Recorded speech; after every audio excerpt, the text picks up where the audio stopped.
In today's episode, why gray matter matters, and I'm not talking about your hair.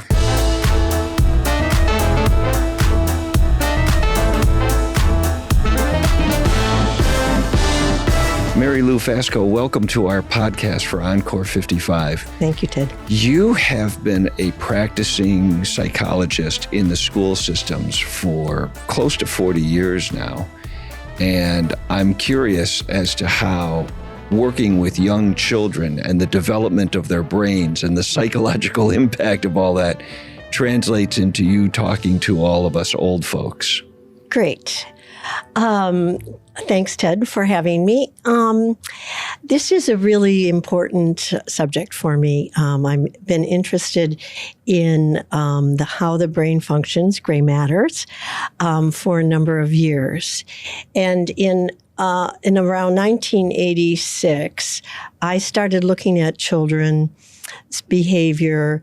I knew they could read. I knew they could write. I knew they could function, but were not functioning successfully in schools. And so why is that? Was this a social aspect? Social, behavioral. They could do an assignment, but then they wouldn't turn it in. They could listen to the teacher, but they couldn't sit still. And so those are functions of the brain that relate to executive functions. And in around 1986, that was really a developing area of psychology. And when you say executive functions, you mean right here behind the forehead? Right. The frontal lobe and the boss part of the brain. There we go. And so the gray matter. The gray matter, that matters. That's right. And so I began to study that and look at my students and help students. My student docket would range from preschool once in a while through elementary, middle school, once in a while in terms of high school. And my role in a school is to help students learn and emotionally regulate. And that's part of the function of the frontal lobe and executive functions. And so that was an area of interest. Now, do all of these little emotional traumas that we suffer through life start to make little scars in our amygdala, and that starts to impact the boss, the big brain up at the top? It does. It does. And when the amygdala takes over, the fight or flight sort of sets in, and we're then trying to preserve ourselves. So when you spill milk and your amygdala kicks in, you're overusing some instinctual function that you really don't need. It's spilt milk. And so some people have difficulty emotionally regulating. And we're crying over the spilt milk. Right. Now, what happens when the amygdala is trying to save you is that the frontal lobe gets weakened. So you don't regulate quite as naturally as you would normally. And so the important thing is to get that frontal lobe back in terms of being boss and telling you how to regulate that. And I have to imagine, as it applies to folks over 55, these things that we encounter in our childhood follow us for the rest of our lives. And good point about as we get the other gray part that is sometimes colored, is that as we grow older, our frontal lobe shrinks. Ooh. And so we start to develop characteristics of our students. And that's where I really got interested in looking at my own frontal lobe, looking at my own memory, looking at my own attention, looking at how I regulate, how our filters sometimes break down. And we might say things that we would not typically say when we were younger. And so that's sort of how I got involved in Encore. Is that I thought, I want to share some of my experiences with frontal lobe experiences or executive functions with my fellow seniors. And what happens when you get into an Encore 55 class and you start talking about these things? It is really fun. It is, people have their stories, they have their suggestions, they have good ideas about how to compensate. And the brain, as we age, it knows that we need to supplement or strengthen some of these weaker areas, like memory.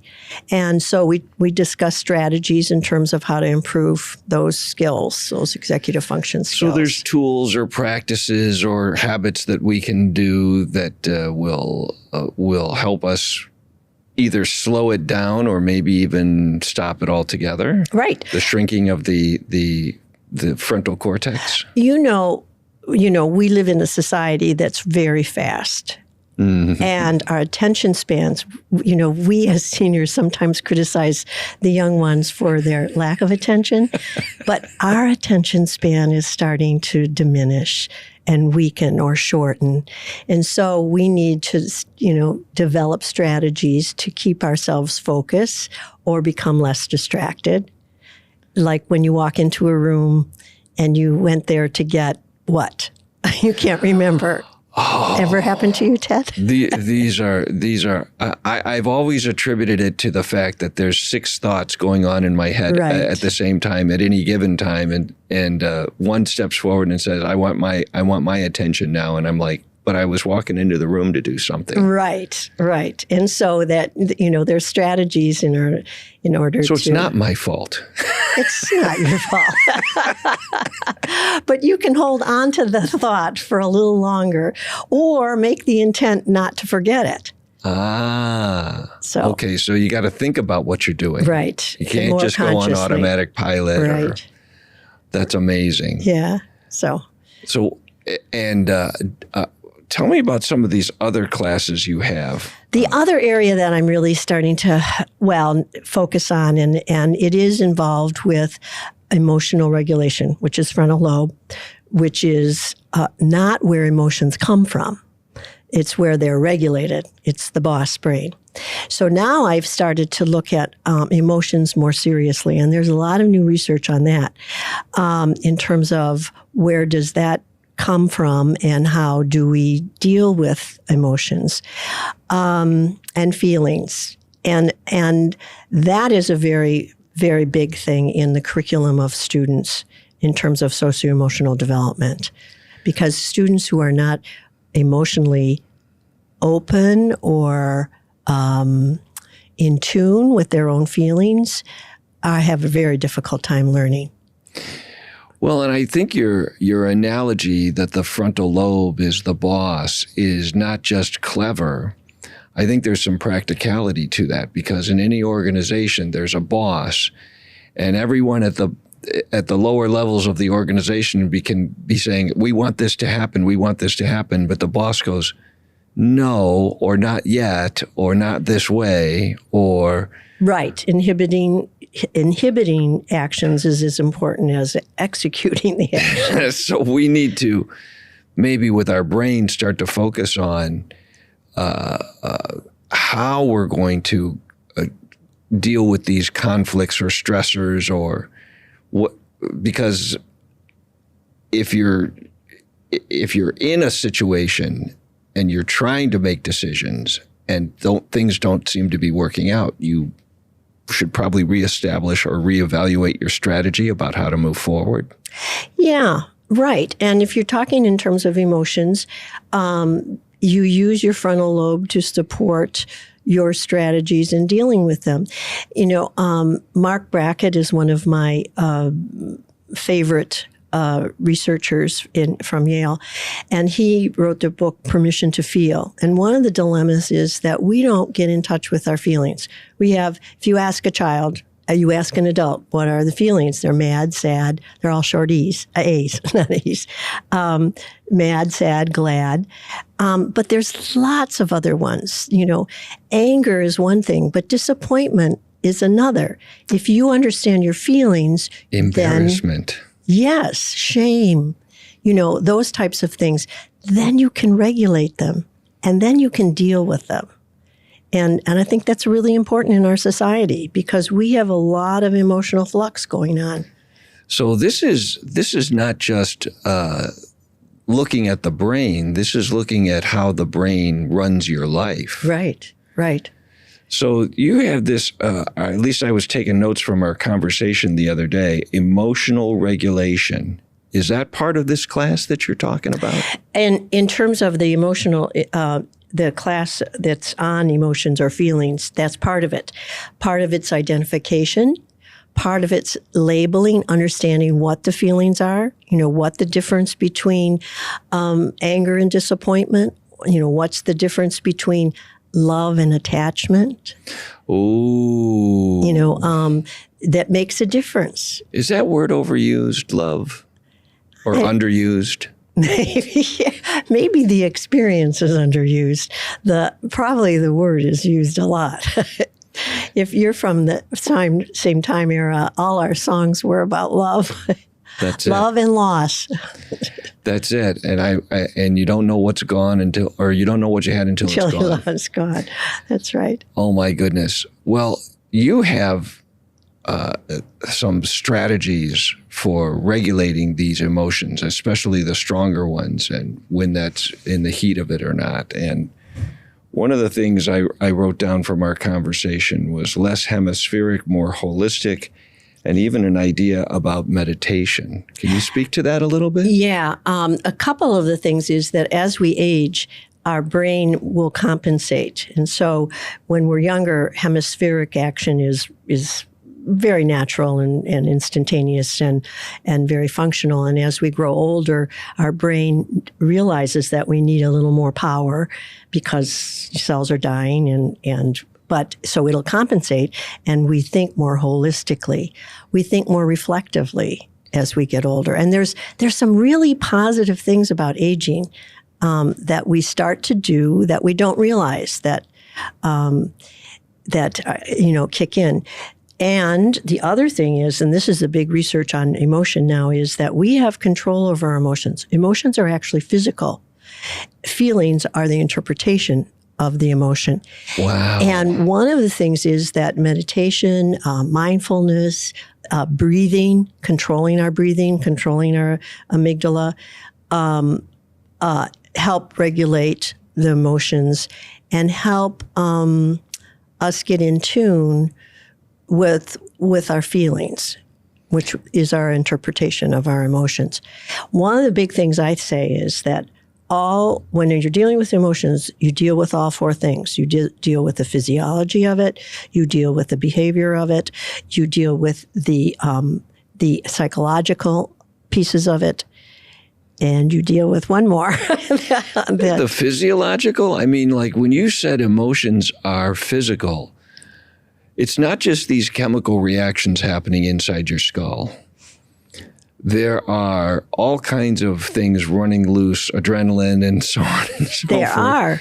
That cause these hot reactions, and my wife still calls them toothpaste words. Once they're out, they're hard to put back in. And that's a great analogy. That's a great task to do with kids, because they're sure they can get it back in. Well, you got to admire their enthusiasm anyway. Yes, right, and their determination. So maybe it's a good idea to be practicing these things, this mindfulness and this meditation and so on and so forth ahead of time. Yes, because that is not only a mind activity, a brain activity, it regulates your entire body. And look at the hormones, look at when you're nervous or when you're excited or when you're anxious, your whole gastrointestinal system responds, your hands respond, your skin muscles responds. Bunch up. Yeah. Well, and if we could circle back, because you're making these fabulous points like bing, bing, bing so fast. It's really wonderful. I love what I'm hearing. Just to reiterate, this when we're younger, the conventional wisdom, you're talking about hemispheric. We're talking about left brain and right brain. Right, yeah. And you want to speak a little bit about what left brain people are about and what right brain people are about, and how then when we become seasoned citizens, we have a little bit of holistic wisdom? Right.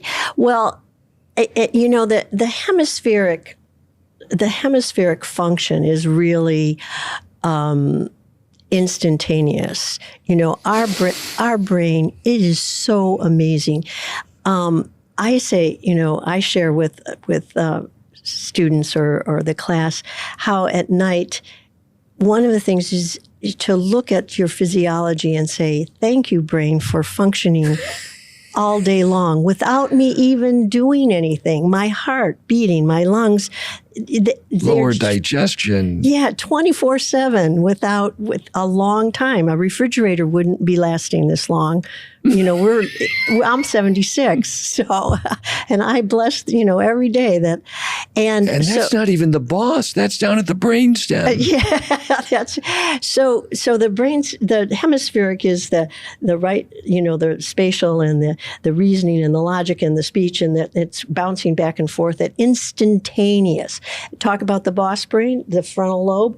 It is sending messages instantaneously all over, organizing, storing, memory, bringing things back, all well, so we've had fast. 1 million or so years of evolutionary practice. Right.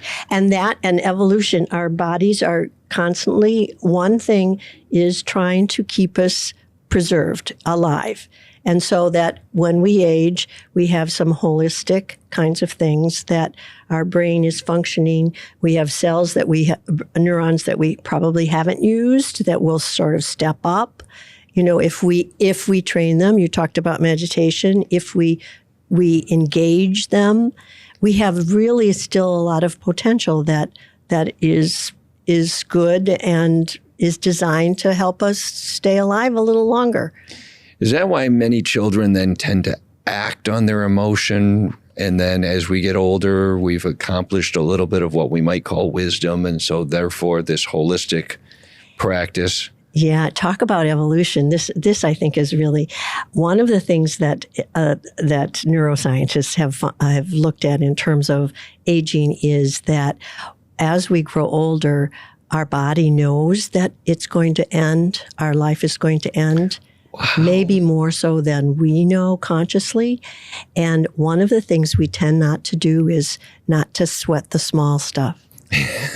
And why do we do that? Because you expend neural energy over the spilt milk. Let's go back to that.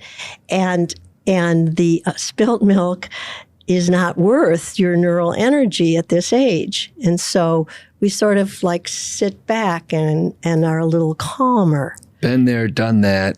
Yeah. And now we have a new way of approaching and dealing with these crises. As I was coming here, I was thinking about, things that we would be talking about. And one of the things is that I noticed that we talk to ourselves. We use language to walk us through things because our procedural skills start to slow down a little bit. So when we say, okay, now I'm going to make holiday cookies. I got to take out the stuff. I got to line this all up. I can't just fling around the kitchen like I used to. I have to. Otherwise, there's going to be some important ingredient that is not going to be there. A little bit of deliberation leads to deliberate action. It increases focus, decreases distractibility, and then we can plan and organize in a more productive manner. And in our last few minutes, I was absolutely fascinated the other day. We were talking about remembering things and memory and all that. And you made this comment that I think has far-reaching implications. I could spend another hour talking to you about this probably. Do I remember what the comment is? I will remind you because it was that impactful right? Every time we recall something from our past, we're sort of a different person. The things that happened to us when we were 20, I'm just making up numbers, and now we're 60 or 70, and we're recalling that. The person thinking about that memory is thinking about the 20-year-old, but they're really 60 or 70 or whatever, and they're a different person, and they have a completely different perspective on the memory. Right. Speak to that, if you will. I find this fascinating. Well, and also a lot of research on memory and long-term memory, short-term memory, working memory. And one of the things is that MIT a lot of people are doing the study, but the MIT reference is that every time we used to think that from long-term memory, you just pull this up and there it is. It's stored and it's exactly what happened. Where memory is not an accurate thing. And when you pull it back, a new memory, a little layer, I just picture like a tort, a little layer is just going, being created and being created. Well, we know, like the game telephone, is if you keep putting a layer on and a layer on and a layer on, that it's not quite the same as it was when it originally happened. And so your perception of an experience or an event or something may be very skewed by the time that you're 70. And you look at your family. Or rationalized. Right. Or changed for a purpose, to make it more tolerable, or to carry a grudge, or to exaggerate it or to minimize it. You talk to siblings in a family, their perception of what happened in their family or the relationships or the dynamics can be totally different. But what's traumatic for one was no big deal for the other. Right. Or, a perception of who was a favorite and who wasn't a favorite, or who got what, or, it can be totally distorted and then, embellished over the years in some way or another. And exaggerated. And so what do we do to alleviate that? I don't know if a fix is the right way to think about it, but right. I don't know.